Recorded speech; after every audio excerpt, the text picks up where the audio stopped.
Saudara hadirin yang saya muliakan, nah saya ingin menuduhkan persoalan. Apa tidak boleh orang ziarah kubur? Apa tidak boleh orang pergi ke dukun?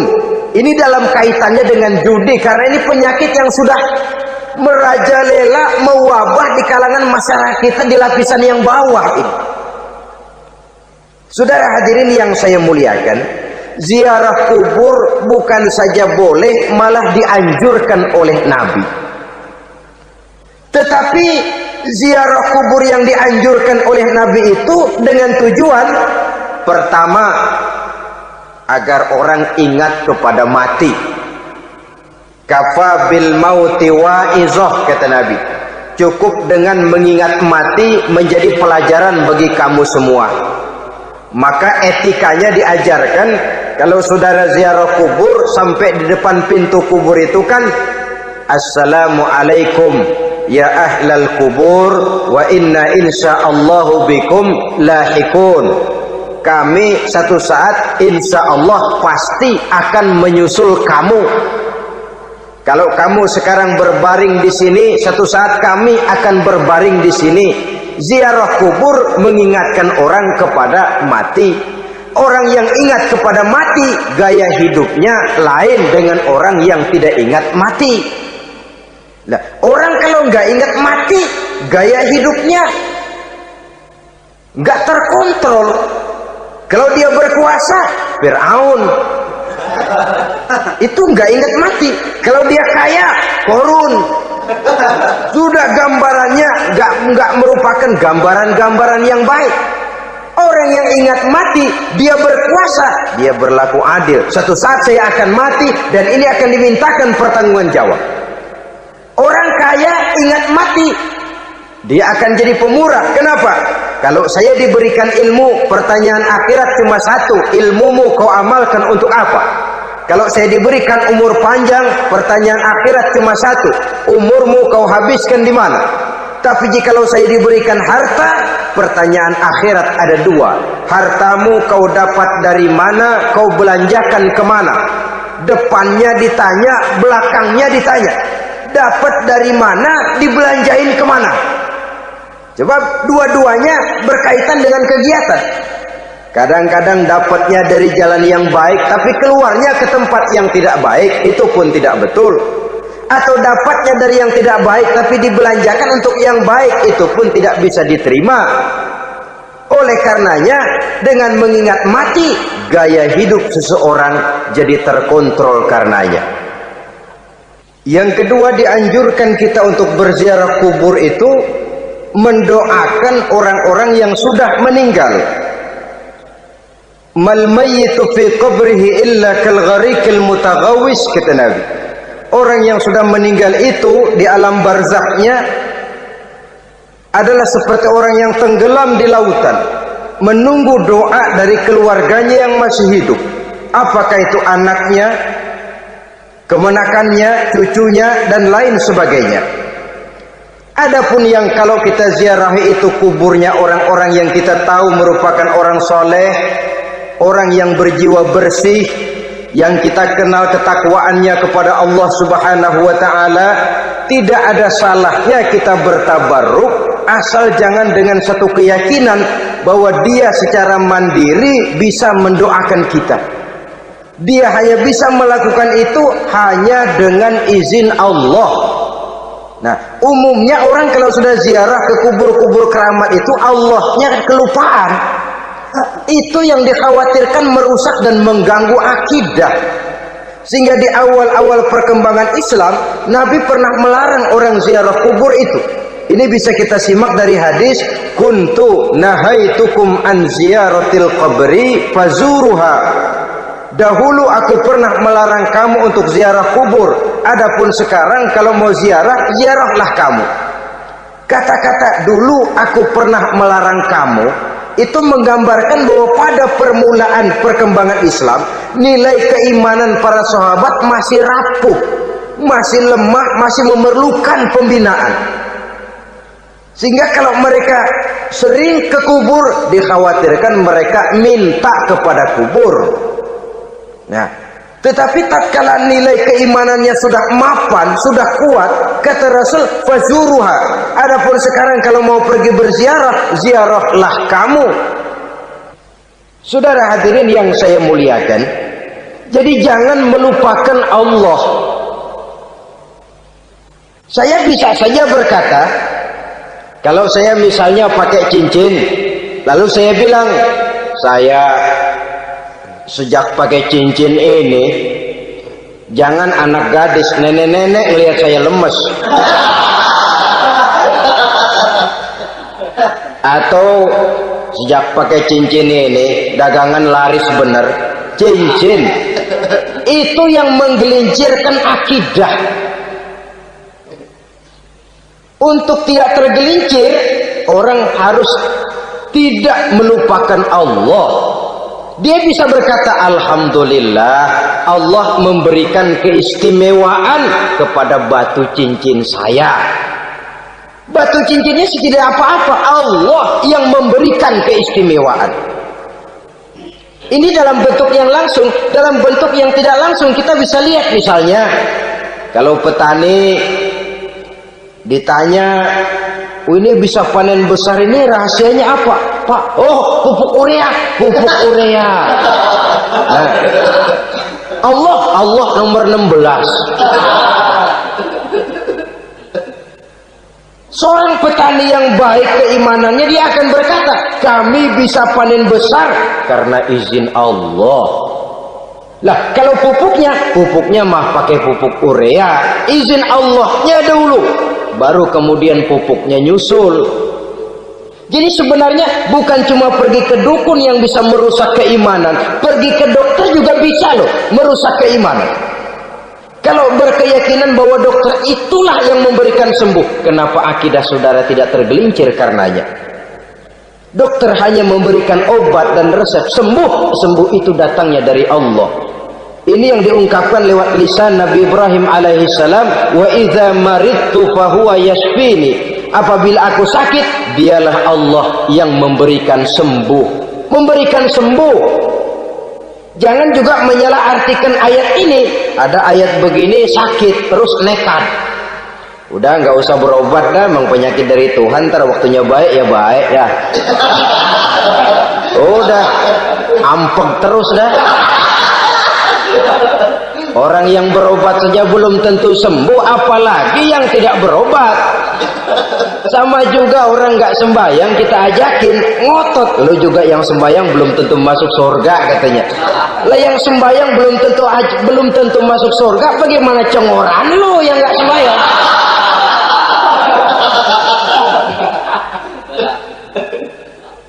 Saudara hadirin yang saya muliakan, kaum muslimin yang berbahagia. Jadi dengan demikian, maka jangan menghilangkan Allah. Kita, ajaran pokok dalam Islam adalah ajaran tentang tauhid. Nah, tauhid ini menyangkut mengesahkan Allah, baik di dalam zatnya, baik di dalam sifatnya, baik di dalam perbuatannya, baik di dalam beribadah kepadanya. Tauhid dalam ibadah itu ada. Tauhid dalam zat artinya zat Allah itu tidak tersusun, tidak terdiri dari bagian-bagian yang bisa dipecah-pecah. Ya seperti kita ini kan ada kepala, ada kaki, ada tangan. Allah tidak tersusun zatnya dari bagian-bagian. Esa zatnya tidak bisa dibagi-bagi. Esa sifatnya artinya Allah itu sifatnya tidak pernah berubah. Sejak dahulu sampai sekarang, Allah itu cinta kepada orang beriman yang melakukan kebaikan, dan Allah benci kepada orang kufur yang melakukan kejahatan. Mustahil satu saat Allah berubah. Orang kufur yang berbuat kejahatan didemenin, orang mukmin yang berbuat kebaikan dikeselin. Misalnya tahun 2000 Tuhan giliran jengkel sama orang mukmin. Itu mustahil, dia esa di dalam sifatnya. Lain dengan sifat kita manusia. Sifat kita ini kan relatif. Ada saatnya kita senang, lain saat yang kita senang betul kita caci maki. Hari ini kita caci maki, besok kita puji. Lihat teman kaya, habis kita omongin, boleh jadi dia kaya. Kenapa? Dukunnya 36. Begitu kita habis caci maki begitu, dia datang ngasih duit sama kita. Cacian itu bisa berubah menjadi pujian. Lu ya emang bukan main dah. Sifat kita itu relatif, bisa terpengaruh oleh situasi dan kondisi.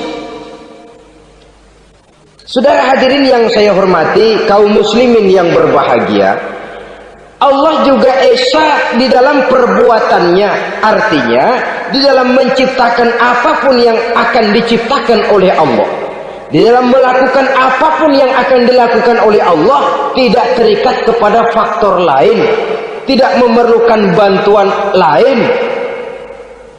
Dia adalah mutlak. Nah, kemudian kita mengesahkan Allah dalam zatnya, mengesahkan Allah dalam sifatnya, mengesahkan Allah dalam perbuatannya. Belum tentu berarti kita mengesahkan Allah dalam ibadahnya. Sebab banyak orang yang yakin betul Allah itu esa, teguh dengan pendiriannya. Tuhan lu siapa? Allah. Allah bagaimana? Esa. Bagaimana kalau 2? Kagak. 3? Enggak. Mantap. Soal tahlil paten. Tapi dalam ibadah kadang-kadang dia tidak mentauhidkan Allah. Ini makna wa ma umiru illa liya'budullaha mukhlisin. Kami tidak memerintahkan kepadamu kecuali untuk beribadah kepadaku, kata Allah, dengan ikhlas. Beribadah kepada Allah dengan ikhlas itu artinya apa? Beribadah hanya untuk Allah saja. Nah, kalau hanya untuk Allah saja, lalu kita minta berdoa di depan kuburan orang yang soleh, apa syirik? Tidak syirik. Kalau kita berkeyakinan bahwa orang tempat kita memanjatkan doa itu hanya bisa mendoakan kita dengan izin Allah. Dia sendiri tidak punya kekuasaan apa-apa. Tanpa izin Allah, dia tidak bisa berbuat apa-apa. Itu tidak menyebabkan orang menjadi syirik. Sama saja dengan kalau saya berkata tadi, alhamdulillah Allah telah memberikan keistimewaan kepada batu cincin saya. Apa salahnya Allah memberikan keistimewaan kepada benda-benda mati? Allah memberikan keistimewaan kepada Hajar Aswad, benda mati. Allah memberikan keistimewaan kepada Masjidil Haram, benda mati. Allah memberikan keistimewaan kepada Ka'bah, benda mati. Orang tawaf keliling Ka'bah, sembahyang di Masjidil Haram, sujud menghadap kepada Ka'bah. Apakah jadi syirik? Tidak. Kita tidak menyembah Ka'bahnya, kita menyembah yang punya Ka'bah itu. Nah, di sini kita lihat bahwa fungsi Ka'bah hanya merupakan wasilah. Tapi kalau Allahnya kita hilangkan, jadilah kita penyembah batu. Hanya saja batu itu berbentuk 4 bernama Ka'bah. Sa'i, orang yang melaksanakan haji, lari-lari antara Safa dan Marwah, amalan apa itu? Seakan-akan kita menghormati bukit-bukit, gunung-gunung. Tapi bukan itu yang kita tuju dalam pelaksanaan sa'i itu. Yang kita tuju adalah ini perintah Allah. Allahnya yang diutamakan. Maka hal semacam ini tidak menyebabkan orang menjadi syirik dan tergelincir dari tauhid.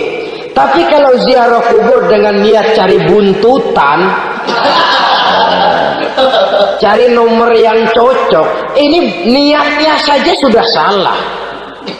Nah, kalau berangkat dengan niat yang salah, sampai di sana saya yakin, seyakin-yakinnya amalannya pasti salah.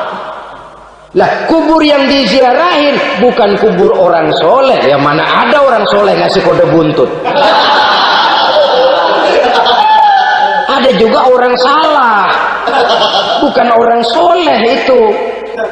Kadang-kadang dia nggak tahu kuburan siapa, nongkrong aja di situ. Memang sulit, saudara-saudara. Mental ya, namanya mental. Kalau memang mental sudah mental judi, apa saja bisa dijudiin. Jadi orang nggak perlu sebenarnya pemerintah terlalu gini, nggak usah. Kembali saja kepada mental. Kalau mental memang sudah mental judi, apaan aja bisa dijudiin. Pulang tengah malam nabrak babi, babi yang keluar nih.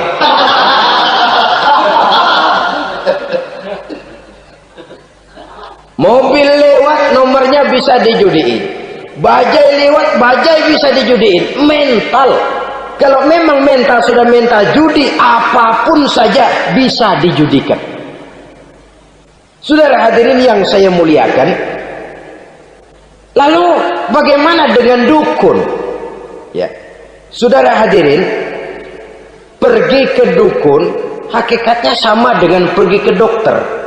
Orang berusaha melaksanakan yang namanya syariat, hakikatnya kembalikan kepada Allah. Syariatnya kita laksanakan. Tetapi, nah ini tetapi, yang pertama saudara harus tahu betul dukunnya itu bayang apa enggak, agamanya kuat apa enggak. Sebab ya tentu tidak ada dukun yang jelek, karena pada umumnya penyakit dukun itu kan nyohor, iklan lewat koleha-kolehanya. Kita bisul kecil datang, kata dukun, ini si kecil kemarin bisul kayak kelapa 5 menit baik. 5 menit padahal kemarin kagak ada yang datang. Diolah sedemikian rupa supaya orang mantap. Jadi jangan asal sembarangan. Kadang-kadang lihat potongan dukunnya aja kita ngeri. Mukanya sudah kremot, nggak pernah tersentuh air wudhu. Jangankan air wudhu, mandi aja jarang. Yang kayak begini yang dipegang mati-matian, yang dipercayai habis-habisan, akan kita kemanakan tauhid kita ini? Apalagi kalau perginya sudah dengan niat mencari nomor yang jitu. Itu saya katakan lagi tadi, berangkat saja sudah dengan niat yang salah. Orang berusaha silahkan. Sama juga kita ke dokter. Oleh dokter kan setelah diperiksa penyakit kita, lalu dianalisa, ini penyakitnya ini. Kemudian diberikan obat. Lah, obat itu kan tentu ada aturan minumnya tuh. Yang kapsul ini sehari 3 kali, yang tablet ini sehari 2 kali. Kalau kita minumnya kelebihan, overdosis namanya. Saking pengen cepet baik, sekali minum 10 tablet. Ya memang nggak sakit-sakit lagi, tapi nggak hidup sudah. Habis. Kita pun dalam melaksanakan amalan hidup beragama begitu. Saudara datang kepada kiai, orang-orang soleh, meminta amalan, wiridan, itu jangan sampai overdosis. Tidak sesuai dengan kemampuan pribadi. Masih SD sudah minta matematika kelas SMP, celeng. Baru SMP sudah minta diajarkan filsafat kelas perguruan tinggi, semaput. Kenapa? Daya tampungnya nggak kuat. Emang ukuran secangkir, minta di sini seember, ya luber. Lebihnya nggak cukup. Kenapa? Yang diberikan, yang diamalkan tidak sesuai dengan makomnya, tidak sesuai dengan kemampuan yang ada pada dirinya. Saudara hadirin yang saya muliakan, akhirnya apa? Mencelakakan dirinya sendiri, ngawur. Baru sembahyang seminggu udah ngaku ketemu malaikat. Sembahyang ditemenin malaikat lah, sembahyang baru seminggu mulai tuh malaikat iseng amat. Ya walaupun kalau Allah izinkan tidak mustahil, tapi kan tidak logik. Orang yang melaksanakan ibadah puluhan tahun memerlukan riyadhah dan latihan, khusyuk dan tawadhu, penuh tazallul, merendahkan diri di hadapan Allah, belum tentu mendapat karunia yang semacam itu.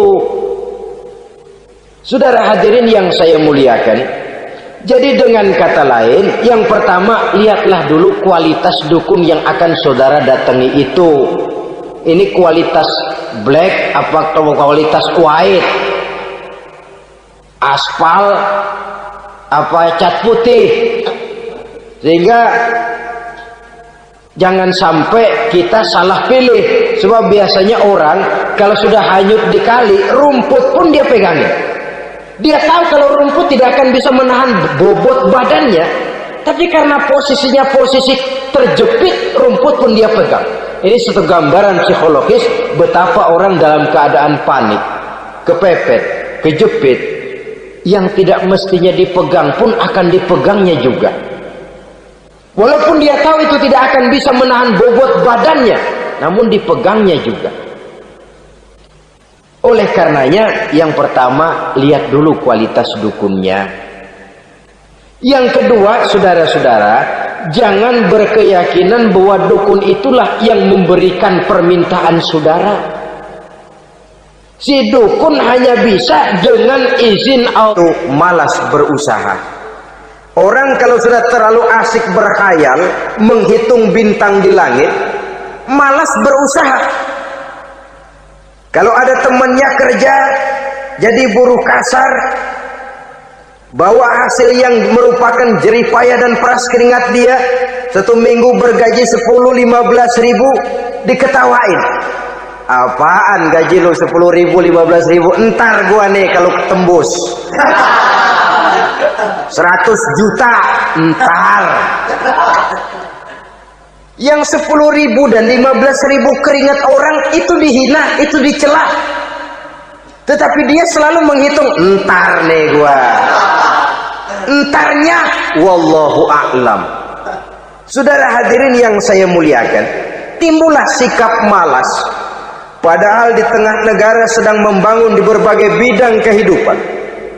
Maka sifat malas ini merupakan musuh kita, baik mengejar kemiskinan, baik mengejar kebodohan dan keterbelakangan kita di sektor-sektor lainnya. Alangkah akan terganggunya roda pembangunan di negara kita ini jikalau sebagian besar rakyat dihinggapi oleh penyakit malas, yang malas ini dilatar belakangi oleh penyakit tulul amal, terlalu muluk angan-angan, yang angan-angan ini dininabobokan oleh keinginan untuk mendapatkan untung yang besar tanpa peras keringat dan banting tulang.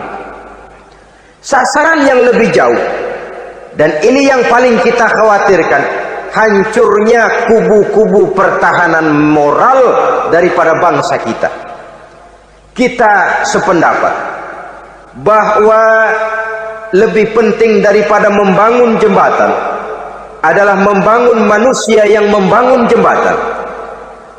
Bahwa lebih penting daripada mengaspal jalan raya adalah membangun mental manusia yang melaksanakan pengaspalan itu. Dengan kata lain, membangun dan mempersiapkan manusia pembangunan. Tanpa itu, maka saya merasa khawatir kalau nanti kita tidak akan sampai kepada target yang kita harapkan oleh karena kandas di tengah jalan.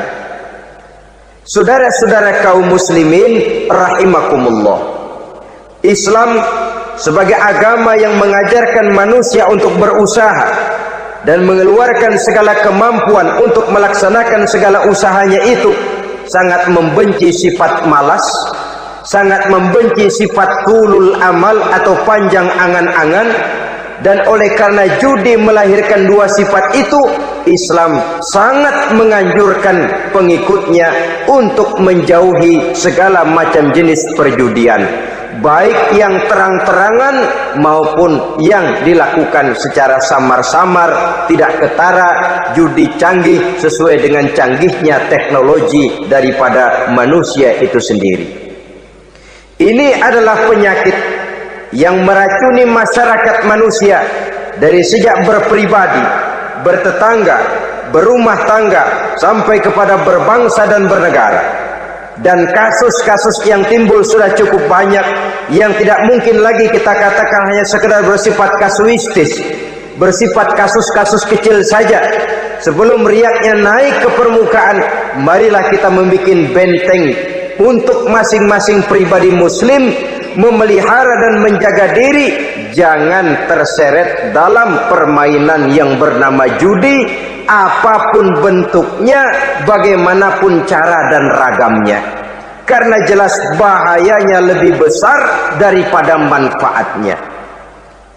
Taruhlah kita barangkali kemarin-marin hanyut dalam arus perjudian, tetapi hendaknya kita bisa mengambil pelajaran bahwa seorang mukmin adalah seorang yang apabila dia melakukan kesalahan, dia segera sadar, dijadikannya pelajaran untuk tidak diulanginya lagi pada masa-masa yang akan datang. Dengan sikap semacam itu, kita tidak lagi akan mengulangi kesalahan-kesalahan lama, dan grafik kehidupan kita dari hari ke hari akan makin menunjukkan hal-hal yang baik dan positif adanya. Saudara-saudara kaum muslimin rahimakumullah, kalau ABRI masuk desa, rakyat beruntung. Kalau jaksa masuk desa, rakyat bahagia. Kalau koran masuk desa, rakyat ikut jadi cerdas. Tapi kalau judi masuk desa, rakyat kiamat. Pembangunan akan terbengkalai, roda perekonomian akan lesu, karena mestinya orang membelanjakan uang untuk sesuatu yang dia perlukan, akhirnya dia belanjakan untuk sesuatu yang dia tidak perlukan, karena gambaran khayalan akan mendapat keuntungan yang jauh lebih besar lagi. Padahal istilah orang-orang tua kita dulu, lebih baik makan singkong betulan daripada makan roti ngimpi. Artinya uang yang 1.000-2.000 rupiah itu lebih baik dibelikan beras, dimasak, makan bersama anak dan istri, terasa nikmat dan halalnya, ketimbang beli kertas lalu ngelamun, menghayal, menghitung yang bukan-bukan. Itu kertas dibulak madep ulon, dibulak madep mudik, diputar sana, diputar sini, akhirnya palanya ikut muter. Kira-kira apa yang cocok? Masih belum puas kertas dilihat, orang gila ditanyain. Sudah tahu waras, orang gila yang ditanya. Masih belum puas nanya orang gila, tidur di kuburan. Allahu Akbar. Padahal di rumahnya tempat tidurnya empuk, anget, nggak ada nyamuk. Kuburan, tidur di kuburan. Dampak-dampak negatif yang semacam ini pada gilirannya mau atau tidak mau akan menyeberang kepada garis akidah, membahayakan dan mengancam nilai-nilai tauhid yang kita miliki. Sudah kertas dibolak-balik, tidak puas, orang gila ditanya. Orang gila ditanya belum maram, tidur di kuburan. Barangkali ada bisikan. Saudara hadirin yang saya muliakan, memang walaupun wahyu sudah berhenti, tapi Allah masih memberikan ilham kepada hamba-hambanya yang dikehendakinya. Tetapi ilham itu bentuknya positif. Kalau saudara pagi-pagi berniat, tahu-tahu datang pikiran nanti malam mau ngaji, itu namanya ilham.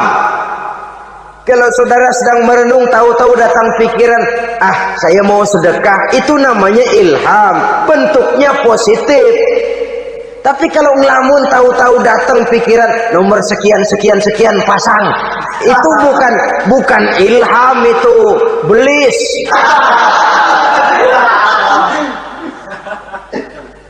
Saudara hadirin yang saya muliakan, tidak puas tidur di kuburan, cari yang lebih paten lagi, dukun ditanya. Nah, saya ingin menuduhkan persoalan. Apa tidak boleh orang ziarah kubur? Apa tidak boleh orang pergi ke dukun? Ini dalam kaitannya dengan judi, karena ini penyakit yang sudah merajalela, mewabah di kalangan masyarakat kita di lapisan yang bawah ini. Saudara hadirin yang saya muliakan, ziarah kubur bukan saja boleh, malah dianjurkan oleh Nabi. Tetapi ziarah kubur yang dianjurkan oleh Nabi itu dengan tujuan pertama, agar orang ingat kepada mati. Kafa bil mauti wa'izah, kata Nabi. cukup dengan mengingat mati menjadi pelajaran bagi kamu semua. Maka etikanya diajarkan, kalau saudara ziarah kubur sampai di depan pintu kubur itu kan, Assalamualaikum ya ahlal kubur wa inna insyaallahu bikum lahikun. Kami satu saat insya Allah pasti akan menyusul kamu. Kalau kamu sekarang berbaring di sini, satu saat kami akan berbaring di sini. Ziarah kubur mengingatkan orang kepada mati. Orang yang ingat kepada mati, gaya hidupnya lain dengan orang yang tidak ingat mati. Nah, orang kalau nggak ingat mati, gaya hidupnya nggak terkontrol. Kalau dia berkuasa, Fir'aun. Itu nggak ingat mati. Kalau dia kaya, Korun. Sudah gambarannya nggak merupakan gambaran-gambaran yang baik. Orang yang ingat mati, dia berkuasa, dia berlaku adil. Suatu saat saya akan mati dan ini akan dimintakan pertanggungan jawab. Orang kaya ingat mati, dia akan jadi pemurah. Kenapa? Kalau saya diberikan ilmu, pertanyaan akhirat cuma satu, ilmumu kau amalkan untuk apa? Kalau saya diberikan umur panjang, pertanyaan akhirat cuma satu, umurmu kau habiskan di mana? Tapi jikalau saya diberikan harta, pertanyaan akhirat ada dua, hartamu kau dapat dari mana, kau belanjakan kemana? Depannya ditanya, belakangnya ditanya. Dapat dari mana, dibelanjain kemana? Sebab dua-duanya berkaitan dengan kegiatan. Kadang-kadang dapatnya dari jalan yang baik, tapi keluarnya ke tempat yang tidak baik, itu pun tidak betul. Atau dapatnya dari yang tidak baik, tapi dibelanjakan untuk yang baik, itu pun tidak bisa diterima. Oleh karenanya, dengan mengingat mati, gaya hidup seseorang jadi terkontrol karenanya. Yang kedua, dianjurkan kita untuk berziarah kubur itu mendoakan orang-orang yang sudah meninggal.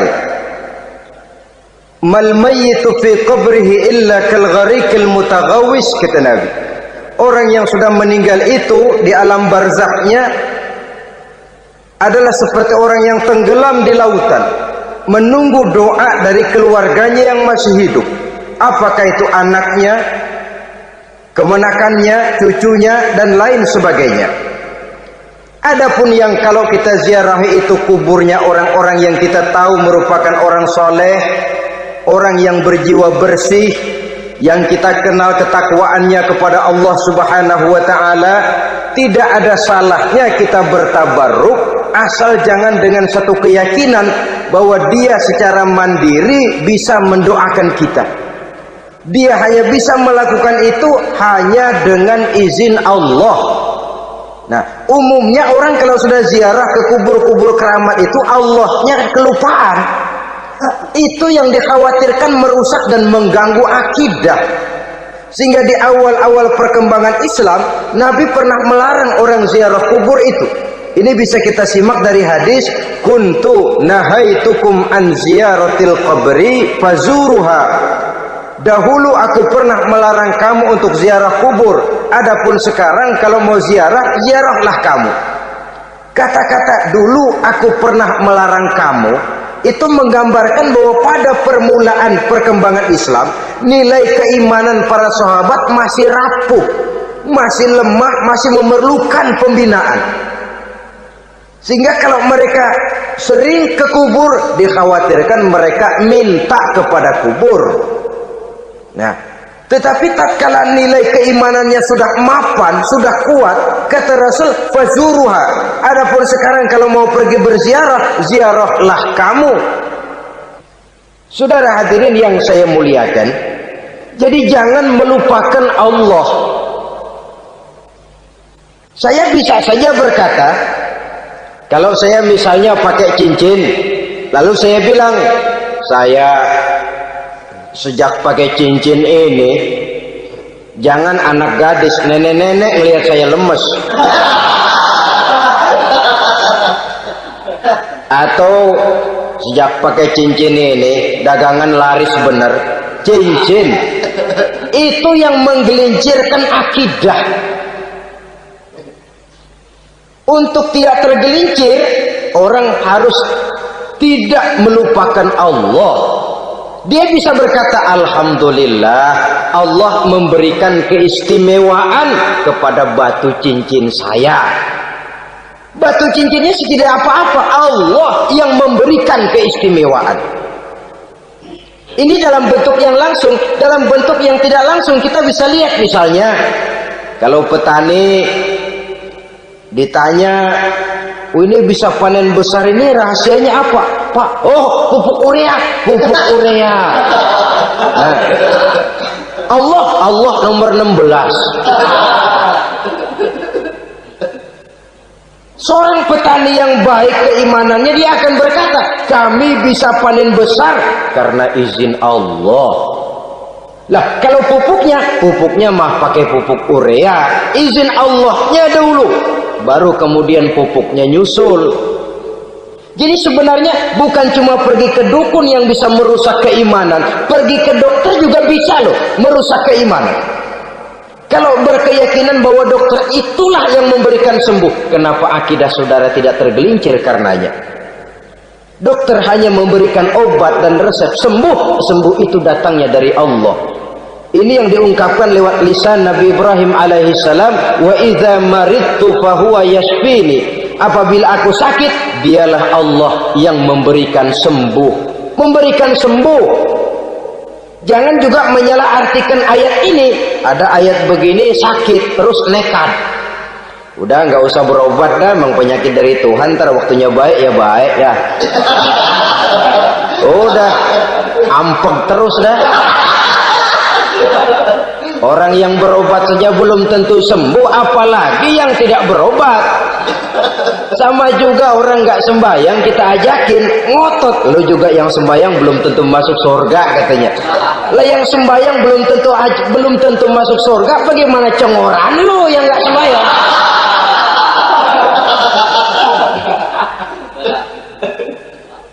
Saudara hadirin yang saya muliakan, kaum muslimin yang berbahagia. Jadi dengan demikian, maka jangan menghilangkan Allah. Kita, ajaran pokok dalam Islam adalah ajaran tentang tauhid. Nah, tauhid ini menyangkut mengesahkan Allah, baik di dalam zatnya, baik di dalam sifatnya, baik di dalam perbuatannya, baik di dalam beribadah kepadanya. Tauhid dalam ibadah itu ada. Tauhid dalam zat artinya zat Allah itu tidak tersusun, tidak terdiri dari bagian-bagian yang bisa dipecah-pecah. Ya seperti kita ini kan ada kepala, ada kaki, ada tangan. Allah tidak tersusun zatnya dari bagian-bagian. Esa zatnya tidak bisa dibagi-bagi. Esa sifatnya artinya Allah itu sifatnya tidak pernah berubah. Sejak dahulu sampai sekarang Allah itu cinta kepada orang beriman yang melakukan kebaikan, dan Allah benci kepada orang kufur yang melakukan kejahatan. Mustahil satu saat Allah berubah. Orang kufur yang berbuat kejahatan didemenin, orang mukmin yang berbuat kebaikan dikeselin. Misalnya tahun 2000 Tuhan giliran jengkel sama orang mukmin. Itu mustahil, dia esa di dalam sifatnya. Lain dengan sifat kita manusia. Sifat kita ini kan relatif. Ada saatnya kita senang, lain saat yang kita senang betul kita caci maki. Hari ini kita caci maki, besok kita puji. Lihat teman kaya, habis kita omongin, boleh jadi dia kaya. Kenapa? Dukunnya 36. Begitu kita habis caci maki begitu, dia datang ngasih duit sama kita. Cacian itu bisa berubah menjadi pujian. Lu ya emang bukan main dah. Sifat kita itu relatif, bisa terpengaruh oleh situasi dan kondisi. Saudara hadirin yang saya hormati, kaum muslimin yang berbahagia, Allah juga esa di dalam perbuatannya. Artinya di dalam menciptakan apapun yang akan diciptakan oleh Allah. Di dalam melakukan apapun yang akan dilakukan oleh Allah, tidak terikat kepada faktor lain, tidak memerlukan bantuan lain. Dia adalah mutlak. Nah, kemudian kita mengesahkan Allah dalam zatnya, mengesahkan Allah dalam sifatnya, mengesahkan Allah dalam perbuatannya, belum tentu berarti kita mengesahkan Allah dalam ibadahnya. Sebab banyak orang yang yakin betul Allah itu esa, teguh dengan pendiriannya. Tuhan lu siapa? Allah. Allah bagaimana? Esa. Bagaimana kalau dua? Kagak. Tiga? Enggak. Mantap. Soal tahlil paten. Tapi dalam ibadah kadang-kadang dia tidak mentauhidkan Allah. Ini makna wa ma umiru illa liya'budullaha mukhlisin. Kami tidak memerintahkan kepadamu kecuali untuk beribadah kepadaku, kata Allah, dengan ikhlas. Beribadah kepada Allah dengan ikhlas itu artinya apa? Beribadah hanya untuk Allah saja. Nah, kalau hanya untuk Allah saja, lalu kita minta berdoa di depan kuburan orang yang soleh, apa syirik? Tidak syirik. Kalau kita berkeyakinan bahwa orang tempat kita memanjatkan doa itu hanya bisa mendoakan kita dengan izin Allah. Dia sendiri tidak punya kekuasaan apa-apa. Tanpa izin Allah dia tidak bisa berbuat apa-apa. Itu tidak menyebabkan orang menjadi syirik. Sama saja dengan kalau saya berkata tadi, alhamdulillah Allah telah memberikan keistimewaan kepada batu cincin saya. Apa salahnya Allah memberikan keistimewaan kepada benda-benda mati? Allah memberikan keistimewaan kepada Hajar Aswad, benda mati. Allah memberikan keistimewaan kepada Masjidil Haram, benda mati. Allah memberikan keistimewaan kepada Ka'bah, benda mati. Orang tawaf keliling Ka'bah, sembahyang di Masjidil Haram, sujud menghadap kepada Ka'bah, lalu berusaha menyimpan sesuatu yang bisa membawa manfaat, baik untuk dirinya, untuk anak cucunya, maupun untuk keluarganya, untuk masa kini dan masa depannya. Kadang simpanan itu berbentuk uang, kadang berupa tanah, lain saat berbentuk pabrik, dan lain sebagainya. Sementara masa depan yang paling pasti adalah akhirat.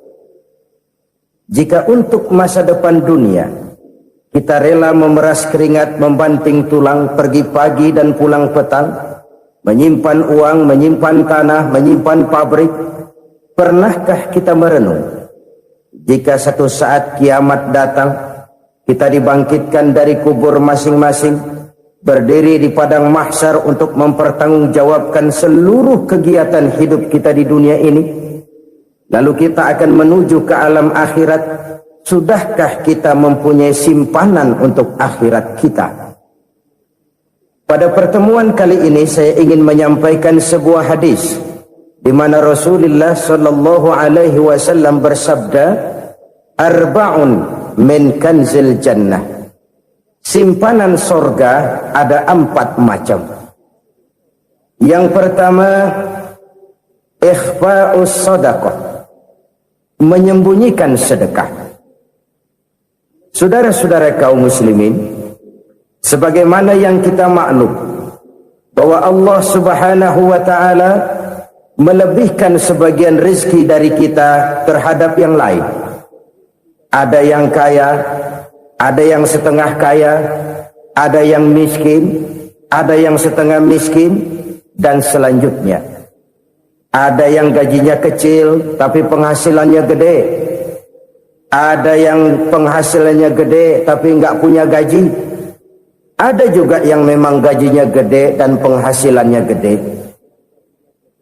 Kelebihan rezeki merupakan sunnatullah dan tidak harus membuat kita merasa lebih dari yang lain. Bahkan sebaliknya, kelebihan itu harus membuat kita ringan tangan untuk menolong mereka yang memang memerlukan pertolongan. Kalau saudara diberikan ilmu, maka pertanyaan akhirat cuma satu, ilmumu kau amalkan untuk apa? Kalau saudara diberikan umur yang panjang, pengadilan akhirat juga bertanya satu, umurmu kau habiskan di mana? Tapi kalau saudara diberikan harta, pengadilan akhirat akan bertanya dua, hartamu kau dapat dari mana, kau belanjakan kemana? Dari mananya ditanya, dan kemananya juga ditanya. Oleh karena kita akan dimintakan pertanggungan jawab, maka amanah yang bernama harta ini harus kita gunakan dengan sebaik-baiknya. Ada penggunaan yang merupakan kewajiban, itu zakat namanya. Ada penggunaan yang sewaktu-waktu, itu infak namanya. Ada yang lebih sewaktu-waktu lagi, dan itu sedekah namanya. Zakat dia terikat oleh haul dan nisab, oleh putaran batas waktu dan ukuran dari harta itu sendiri. Sedangkan infak terikat oleh situasi dan kondisi perekonomian seseorang. Sedangkan sedekah tidak terikat dengan apapun. Dalam kondisi seperti apapun kita bisa melakukan sedekah dengan yang terkecil sekalipun. Sampai-sampai Rasulullah sallallahu alaihi wasallam mengajarkan, la tahqiranna minal ma'rufi syai'an walau an talqa akhaka biwajhin talik. Atau ada hadis, tabassumuka fi wajhi akhika laka sedekah. Senyumanmu kepada temanmu adalah sedekah. Jadi untuk melakukan sedekah tidak harus dalam berbentuk uang. Dengan ilmu kita bisa sedekah, dengan tenaga kita bisa bersedekah, dengan pikiran kita bisa bersedekah, bahkan senyum kepada teman itu pun sedekah. Jadi kalau sedekah dengan uang memang belum punya uang, nyengir aja banyakin. Itu asal pada tempatnya, jangan lalu ketemu tiang listrik cengengesan. Tentu tidak pada tempatnya dan tidak wajar. Nah, sedekah yang paling dicintai Allah adalah sedekah yang disembunyikan. Artinya jauh dari sifat riya. Kan kadang-kadang ada orang sedekah itu disebutkan namanya. Apa tidak bagus? Kalau memang niatnya ikhlas, ya bagus-bagus saja. Untuk memberikan sugesti kepada yang lain. Si Fulan bin Fulan nyumbang sekian, diumumkan. Boleh kalau niatnya untuk memberikan rangsangan kepada yang lain supaya dia menyumbang lebih besar dari orang tadi. Tapi kalau itu mendatangkan riya, maka sedekah yang paling dicintai Allah adalah sedekah yang disembunyikan. Tangan kiri saja tidak tahu apa yang diberikan oleh tangan kanan. Sedekah yang dilakukan dengan ikhlas akan merupakan perbendaharaan surga, tersembunyi dari pandangan orang lain, tidak seorang pun tahu. Karena memang sikap yang baik adalah melupakan kebaikan dan mengingat kesalahan. Itu salah satu ciri orang bahagia. Orang yang selalu mengingat kesalahannya dan berusaha melupakan segala kebaikannya. Kalau dia akan berada kebaikan, dia tidak bisa ikut, dia merasa rugi karena dia merasa belum pernah berbuat baik. Tapi kalau akan melakukan kesalahan baru, dia ingat kesalahan yang sudah-sudah, sehingga terhalang baginya untuk melakukan satu kesalahan baru. Demikianlah saudara-saudara, bahwa Allah melebihkan rizki sebagian kita dari yang lain, agar terjadi tolong-menolong dalam kehidupan ini. Jadi kesenjangan yang nature, kesenjangan yang alami, itu sunnatullah. Ada yang kaya, ada yang miskin, ada yang kelas menengah. Nah, kenapa lalu sekarang kita berusaha mengentaskan kemiskinan? Oleh karena adanya kesenjangan struktural. Kalau yang kaya bisa semakin kaya, kenapa yang miskin tidak bisa naik jadi ikut sedikit kaya? Sebab pada dasarnya Islam adalah agama yang sejak turunnya sudah berupaya memerangi kemiskinan. Bahkan dikatakan kemiskinan itu mendekatkan kepada kekufuran. Orang kalau miskin udah dekat banget sama kafir. Gampang menjadi kafir. Berapa banyak saudara-saudara kita yang oleh karena soal perut, oleh karena soal materi, terpaksa meninggalkan dan menanggalkan akidahnya. Menjual petunjuk yang diberikan Allah dengan kesenangan dunia yang cuma sebentar ini. Na'udzubillah, tsumma na'udzubillah. Jadi makin kita sembunyikan sedekah, semakin banyak perbendaharaan kita di surga. Sedekah yang paling dicintai Allah adalah sedekah yang disembunyikan. Malahan ada seorang sufi, dia punya kebiasaan kalau pergi sholat Jumat dia bawa uang, itu uang dia taruh di bawah tikar masjid. Dia niat sedekah kepada siapa saja yang nemuin itu duit. Maksudnya apa? Supaya yang nemuin nggak tahu siapa yang punya duit. Demikian dia saking ingin menyembunyikan sedekahnya. Karena sifat riya itu bisa memakan amal kita sendiri. Riya itu termasuk menyebut-nyebut kebaikan kita. Orang yang suka nepuk dada, sedikit-sedikit ngitungnya kalau nggak gua. Tuh kalau nggak gua tuh. Tuh yang belas itu kalau nggak gua. Iya kalau nggak lu kenapa emang? Orang yang suka menepuk jasad, tuh biasanya memang begitu saudara-saudara. Kalau perang lagi berkecamuk, orang nggak sempat ngaku jadi pahlawan. Tapi begitu perang selesai, yang kagak kenal bedil ngaku pahlawan, mas. Itu sesuatu yang biasa. Oleh karenanya, orang-orang yang ikhlas dalam bersedekah, disembunyikannya sedekah itu, Allah cinta betul.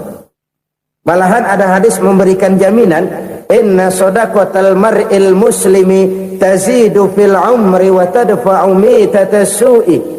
Sesungguhnya sedekahnya seorang mukmin tazidu fil umri, bisa menambah umur panjang. Wa tadfa'u mitatas su'i, dan menyelamatkan manusia dari mati secara su'ul khatimah. Jadi siapa yang kepengen panjang umur, banyaklah sedekah. Yang bosan hidup, pelit terus. Sedekah menambah panjang umur dan menyelamatkan manusia dari mati secara su'ul khatimah. Pak, katanya umur itu nggak bisa ditambah, nggak bisa dikurangin. Kapan? Kalau ajal sudah datang. Fa idza jaa ajaluhum la yastakhiruna sa'atan wa la yastakdimun. Kalau ajal datang tidak bisa dimajukan, tidak bisa dimundurkan. Itu kalau ajal sudah datang. Tidak bisa lagi umur ditambah dikurangi, sudah datang. Tapi kalau belum datang, itu kan haknya Allah. Mau ditambah, mau dikurangi, hak prerogatif Allah. Sebagai pencipta manusia, Allah Maha Kuasa dan Maha Mampu.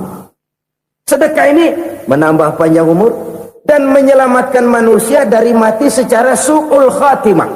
Itu orang mati kan sama ya, kondisinya mati, nggak nafas. Tapi hakikat mati kan lain-lain. Ada yang mati itu husnul khatimah, baik akhirnya. Misalnya lagi ngaji mati, lagi sholat mati, lagi sedekah mati. Ini yang dinamakan dengan husnul khatimah, baik di akhirnya. Sebaliknya ada yang su'ul khatimah, jelek di akhirnya. Ini yang jadi catatan akhir. Lagi nyekek botol, mampus. Lagi banting kartu, modar. Su'ul khatimah, jelek pada akhirnya. Sedekah menyelamatkan manusia dari mati secara su'ul khatimah. Dan kita semua kepengen mendapat husnul khatimah, jauh dari su'ul khatimah. Oleh sebab itu yang bisa menyelamatkan kita dari penyakit itu antara lain adalah sedekah yang disembunyikan. Yang dikerjakan dengan ikhlas karena Allah. Tidak karena kepengen dipuji orang. Tidak karena ingin dikatakan orang pemurah. Sebab orang dermawan itu orang yang memberi tanpa harus diminta. Kalau masih harus diminta, ya belum dermawan namanya. Masih harus diminta. Kalau nggak diminta ya tulus. Lolos, polos. Saudara-saudara kaum muslimin rahimakumullah. Harta adalah amanat dan akan kita pertanggungjawabkan. Allah melebihkan rizki sebagian kita dari yang lain agar kita saling tolong menolong, bantu membantu. Nabi janjikan siapa yang meringankan beban saudaranya muslim di dunia, Allah akan meringankan bebannya di akhirat nanti. Sebuah jaminan dari baginda Nabi. Si orang yang kita bantu barangkali tidak bisa membalas, Allah yang akan membalas lewat jalan lain yang tidak pernah kita sangka-sangka. Ada orang tanya, Pak, ini ada orang nyumbang masjid sambil marah-marah, bagaimana? Saya bilang sumbangannya aja ambil, marahnya jangan. Marahnya jangan diambil, itu urusan dia. Saudara-saudara kaum muslimin rahimakumullah, umat Islam ini kan umat yang punya potensi besar. Kadang kita merenung, kenapa kadang-kadang pembangunan masjid kok lambat sekali? Kalau hotel hari ini peletakan pertama, bulan depan peresmian. Supermarket hari ini peletakan batu pertama, minggu depan peresmian. Tapi kalau sudah yang namanya masjid, kadang-kadang peletakan batu pertama sekaligus jadi batu terakhir. 3 tahun, 4 tahun, campur nebar jalak di jalanan, duit dijaring kayak ikan sepat. Apa tidak ada orang Islam yang kaya? Banyak. Apa tidak ada pengusaha muslim yang jadi konglomerat? Ada. Lalu yang belum banyak itu yang komit terhadap nilai-nilai agamanya. Akhirnya kita jatuh jadi umat yang lemah. Belum ada pengusaha konglomerat muslim buka pabrik supermi cap beduk misalnya umpamanya atau pabrik kecap cap sorban supaya identitas keislamannya sedikit kelihatan. Kita jatuh jadi umat yang lemah karena potensi tidak terinventarisir dengan baik. Kita ini ibarat kompor yang cuma matengin nasi orang lain. Potensi kita dimanfaatkan oleh orang lain. Ukhuwah Islamiyah kita baru terbatas kepada silaturahmi. Ukhuwah di bidang ekonomi kita lemah. Ukhuwah di bidang kebudayaan kita lemah. Apalagi ukhuwah di bidang politik kita lebih rapuh lagi. Padahal ukhuwah itu adalah totalitas kehidupan manusia. Menyangkut ipolexosbud. Memerlukan nilai-nilai ukhuwah. Jadi oleh karena itu mari kita menyadari. Di dalam harta kita, walaupun kita yang cari, pergi pagi, pulang sore, peras keringat, banting tulang, di sana ada harta anak yatim. Di sana ada hak masjid. Di sana ada hak pesantren. Di sana ada hak jihad. Berbahagialah seseorang apabila dia oleh Allah dijadikan keran. Keran itu menyimpan air, tapi tidak untuk dirinya, tapi disalurkannya kepada mereka yang memang memerlukannya. Saudara-saudara kaum muslimin rahimakumullah, ini yang pertama. Jadi perbendaharaan surga adalah menyembunyikan sedekah. Orang lain nggak tahu, kita pun nggak pernah ngitung-ngitung.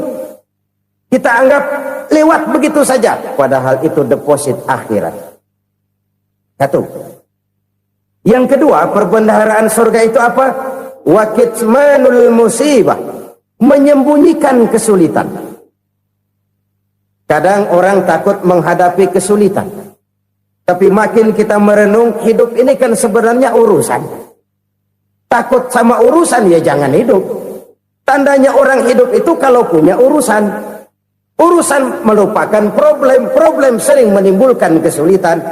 Kesulitan bukan untuk ditakuti, tapi untuk diatasi dan dicarikan jalan keluarnya. Siapa sih orangnya yang nggak pernah sulit-sulit? Makin tinggi status sosialnya, makin gede urusannya. Makin tinggi kualitas imannya, makin berat tingkat kesulitannya.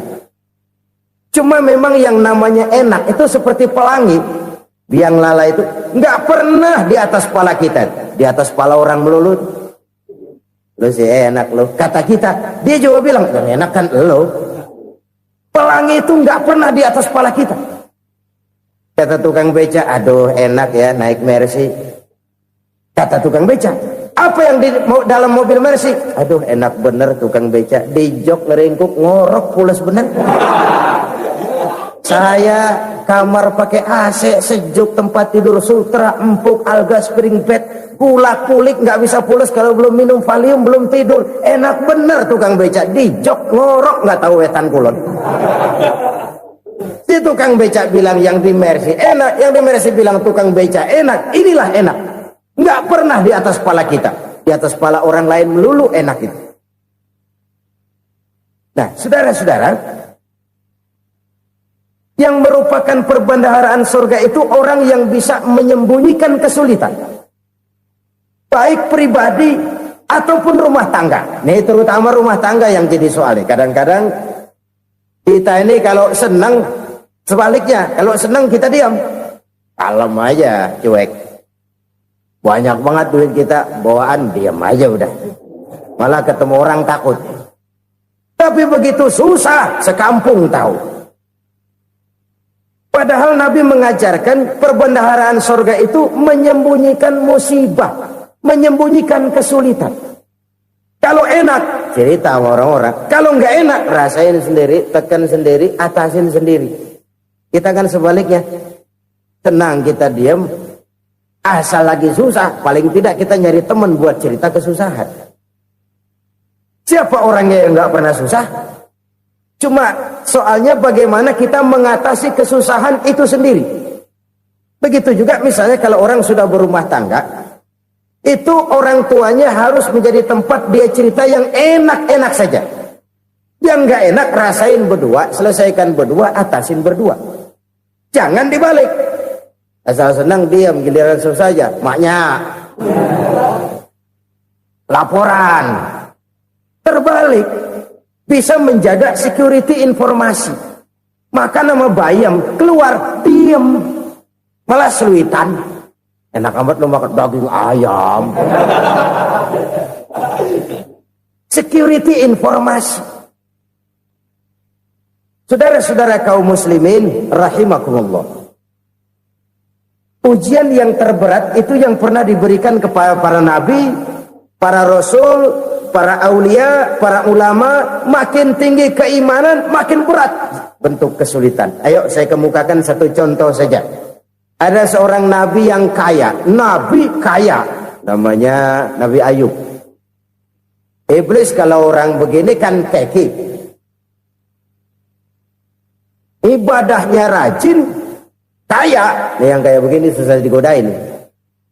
Kalau ibadahnya rajin, miskin, kali bisa disogok. Sini imannya mantap, ibadahnya rajin, kaya, nabi lagi. Oh, tapi namanya iblis, nggak kurang akal. Laporan, Tuhan, kenapa iblis?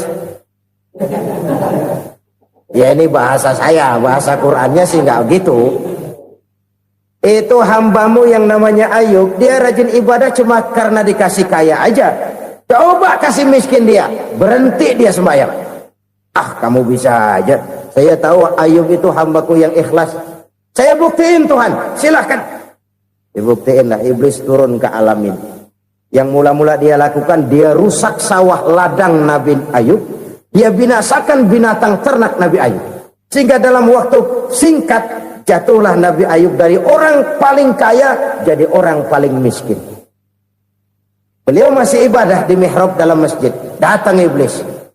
Saudara Ayub, ya, lagi ngapain? Ibadah. Nyembah Allah, nyembah Allah. Oh, percuma. Kenapa? Tuhan yang ente sembah nih, dia udah bikin miskin ente. Sawah ladang ente hancur lebur, binatang ternak binasa. Sekarang ente jadi orang paling miskin. Ngapain nyembah Tuhan kayak begitu? Tekor. Udah berhenti dah ibadah, berhenti ibadah. Ini iblis sama Tuhan laporannya lain, yang dikerjakan kepada Nabi Ayub juga lain. Benar begitu iblis kata Nabi Ayub? Iya. Sawah ladang saya habis, buras. Binatang ternak saya binasa, binasa. Saya miskin, bangpak. Apa jawab Nabi Ayub? Bukan innalillahi, ini hebat. Alhamdulillahillazi a'tani wa akhza minni. Segala puji bagi Allah yang telah memberikan harta kepada saya dan sekarang mengambilnya lagi. Alhamdulillah. Allah yang ngasih, Allah yang ambil. Itu mah urusan Allah. Iblis cuman ibadah jalan terus, sujud lagi Nabi Ayub. Iblis seleher gondok banget.